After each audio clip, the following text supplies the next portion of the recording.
अस्सलामुअलैकुम dear students, हमारा आज का टॉपिक है व्हाट इज़ इकोनॉमिक्स। अच्छा, मैं आपको ये बताती जाऊँ कि ये जो टॉपिक है ये आपके कोर्स आउटलाइन का हिस्सा नहीं है, लेकिन ये एज ए बैकग्राउंड मैं आपको पढ़ा रही हूँ कि जिन बच्चों ने पहले इकोनॉमिक्स नहीं पढ़ी उनके नॉलेज में थोड़ा सा बैकग्राउंड के तौर पे इजाफ़ा हो जाए।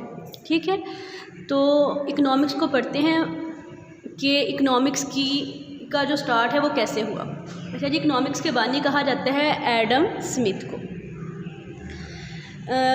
इकोनॉमिक्स की डेफिनेशंस के लिए डिफरेंट स्कूल ऑफ थॉट्स हैं, classical school of thought, new classical school of thought and modern school of thought. ठीक है, हम क्लासिकल से स्टार्ट करते हैं। इकोनॉमिक्स का बानी कहा जाता है एडम स्मिथ को, जिन्होंने अपनी बुक लिखी थी 1776 में by the name of wealth of Nations. ठीक है, इसलिए इनको फादर ऑफ इकोनॉमिक्स भी कहा जाता है।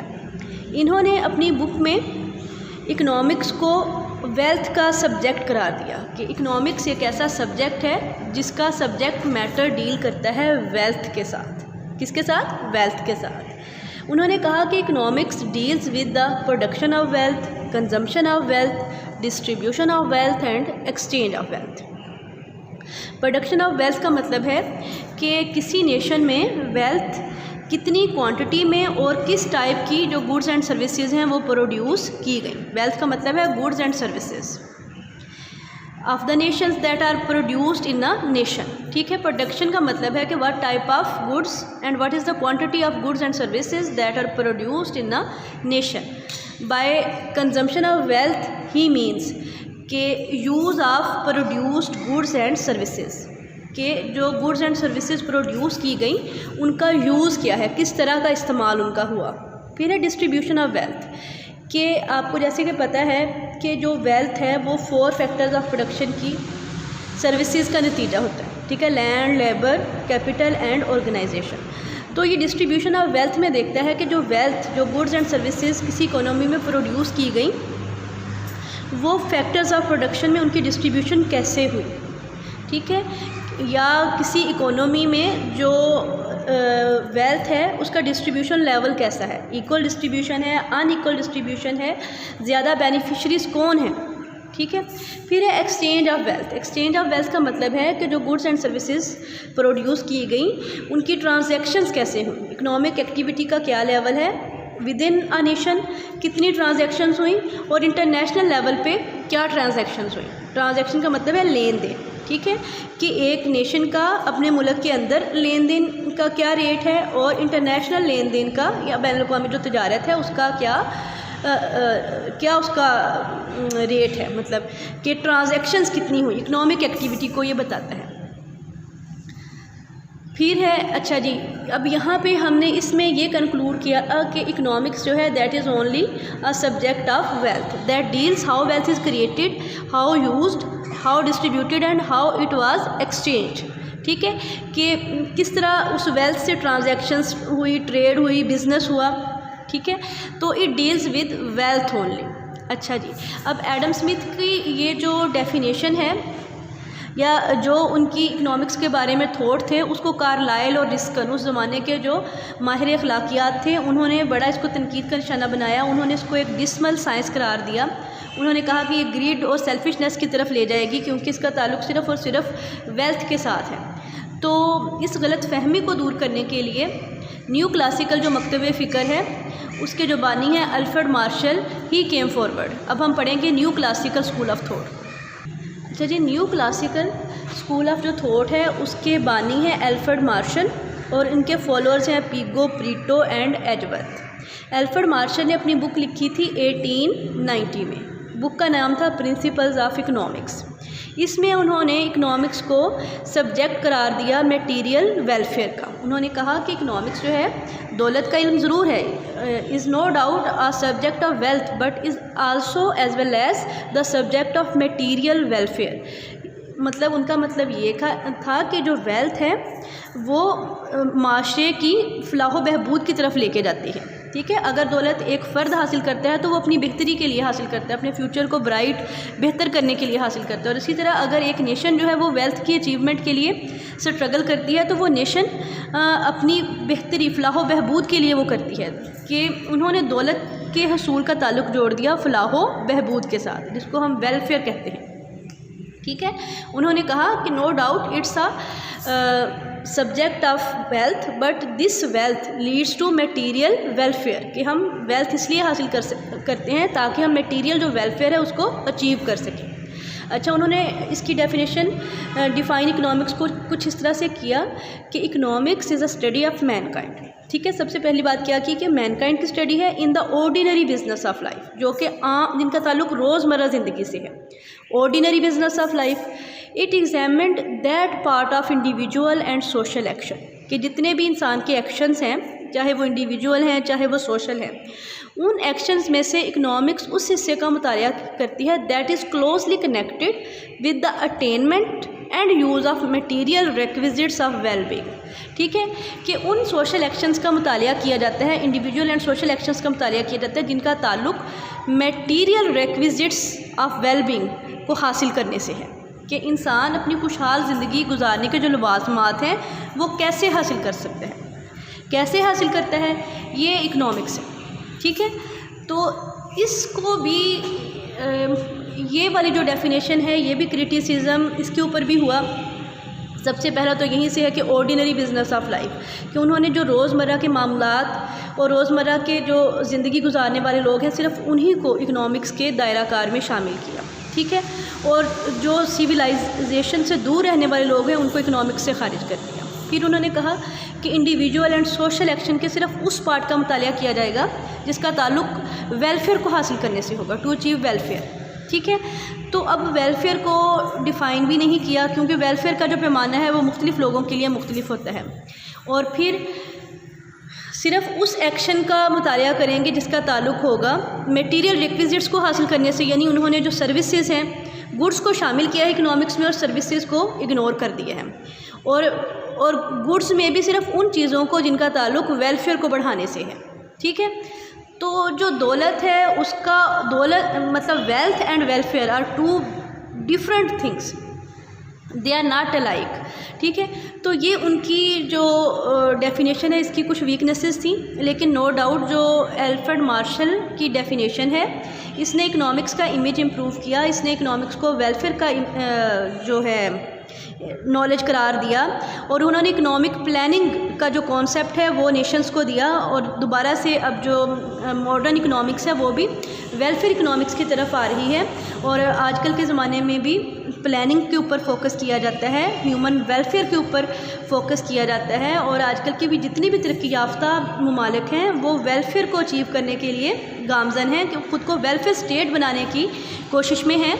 तो इसकी जो डेफिनेशन है that is absolutely nice definition, यानी इन्होंने इकोनॉमिक्स के इमेज को इम्प्रूव किया, इन्होंने गलतियों का ज़ाला किया, और इन्होंने समझाया कि जो दौलत है is not only creates grid and wealth, कि सिर्फ़ और सिर्फ ये इसका ताल्लुक आप लालच और हिर्स से ना जोड़ें, इसका मटेरियल वेलबींग भी हमें दौलत से मिलती है। कि एक शख्स है अगर वो स्ट्रगल करेगा, अगर वो वेल्थ हासिल करेगा तो वो अपनी ज़िंदगी को बेहतर बनाएगा, वो अपने लिए सहूलियात और फिर लग्जरीज़ ख़रीदेगा, तो इसमें कोई बुराई नहीं है। ठीक है, अच्छा, फिर इसके बाद मॉडर्न स्कूल ऑफ थॉट को हम स्टडी करेंगे। इसको क्रिटिसाइज़ करने के बाद कि इसके साथ सबसे बड़ा इसकी वीकनेस ये थी कि इन्होंने इकोनॉमिक्स का जो दायरा कार है, जो स्कोप है, उसको कम कर दिया है। ठीक है, तो इसका भी रज़ाला किया मॉडर्न स्कूल ऑफ थॉट में प्रोफेसर रॉबिन्स ने। अच्छा जी, प्रोफेसर रॉबिन्स जो हैं उन्होंने 1932 में अपनी बुक लिखी nature and significance of economic science. अच्छा जी, इसमें इन्होंने जो मार्शल की डेफिनेशन के ऊपर क्रिटिसिज्म था कि इसने इकोनॉमिक्स का स्कोप कम कर दिया है, सिर्फ़ और सिर्फ गुड्स को शामिल किया है, सिर्फ़ और सिर्फ वेलफेयर को अचीव करने के लिए जो एफ़र्ट्स हैं उनको शामिल किया है, और सिर्फ जो सिविलाइज्ड नेशंस हैं उनको शामिल किया है। अच्छा, मतलब इन्होंने दायरा कार जो महदूद किया था उसका ज़ाला इन्होंने किया है, और ये नो डाउट एक बहुत अच्छी डेफिनेशन है।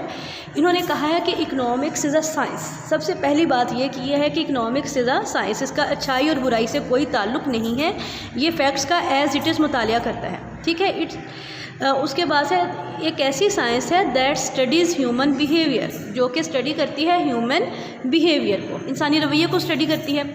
एज ए रिलेशनशिप, अब इंसानी कौन सा रवैया जिसका ताल्लुक है between ends and scarce means, कि अपनी एंड्स का मतलब है अनलिमिटेड वांट्स, कि इंसान जो है उसकी ख्वाहिशात बेशुमार हैं, जबकि उसके जो मीन्स हैं, जो ज़राए हैं वो महदूद हैं, स्कार्स मीन्स, तो विच हैव अल्टरनेटिव यूजेस। एक तो उसके जो ज़राए हैं वो वैसे ही महदूद हैं और फिर उनके मुतबदल इस्तेमालात हैं, यानी अगर हमारे पास 100 रुपया है तो उससे हम ब्रेड भी ख़रीद सकते हैं, उससे हम एक पेन भी ख़रीद सकते हैं, उससे हम अपने लिए कोई कपड़ा भी ख़रीद सकते हैं। ठीक है, तो हर जो हमारा रिसोर्स है उसके लॉट्स ऑफ यूजेस हैं। इसी तरह एक लैंड है, उसके ऊपर हॉस्पिटल भी बनाया जा सकता है, उसके ऊपर काश्तकारी भी की जा सकती है, उसके ऊपर स्कूल भी बनाया जा सकता है। एक लेबर है वो हॉस्पिटल में भी काम कर सकता है, वो किसी इंडस्ट्री में भी काम कर सकता है, वो एग्रीकल्चर में भी काम कर सकता है। तो जितने भी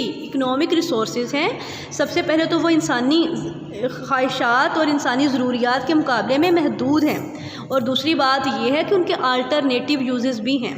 ठीक है, तो इकोनॉमिक्स में हम स्टडी करते हैं उस ह्यूमन बिहेवियर को कि कैसे ह्यूमन बीइंग्स मैनेज करते हैं अपने स्कार्स मीन्स को to fulfil their ends, to fulfil their wants.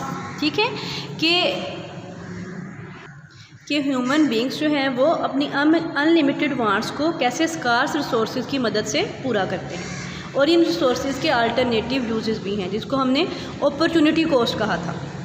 ठीक है, स्कार्सिटी भी हमने पढ़ी थी पिछले लेक्चर में, और अपॉर्चुनिटी कॉस्ट भी हमने पढ़ी थी। ठीक है, अब हम इसका ओवरव्यू लेते हैं। अच्छा जी, अब हम अगर इसका ओवरव्यू लें तो सबसे पहले है क्लासिकल स्कूल ऑफ थॉट।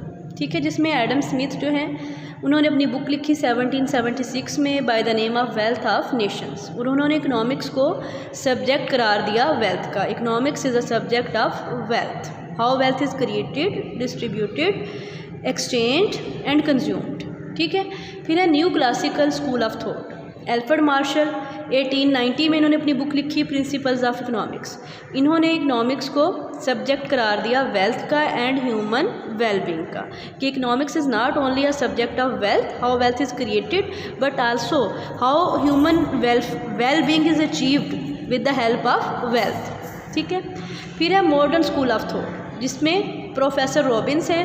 1932 में इन्होंने अपनी बुक लिखी है nature and significance of economics science, और इन्होंने इकनॉमिक्स को करार दिया है economics is a subject that studies human behaviour. इन्होंने इकनॉमिक्स को कौन सा सब्जेक्ट करार दिया, जो कि ह्यूमन बिहेवियर को स्टडी करता है, that studies the behaviour of every human being. ठीक है, अब ये कौन सा रवैया है, as a relationship between unlimited wants and scarce resources with alternative uses, कि हर ह्यूमन बीइंग जो कि अनलिमिटेड वांट्स हैं जिसकी, और जिसके स्कार्स रिसोर्सेज हैं, और जितने भी इकनॉमिक्स रिसोर्सेज हैं सबके अल्टरनेटिव यूजेस हैं। ठीक है, कि हर ह्यूमन बीइंग जिसको अनलिमिटेड वांट्स का और स्कार्स रिसोर्सेज का सामना है, that is the part of economics.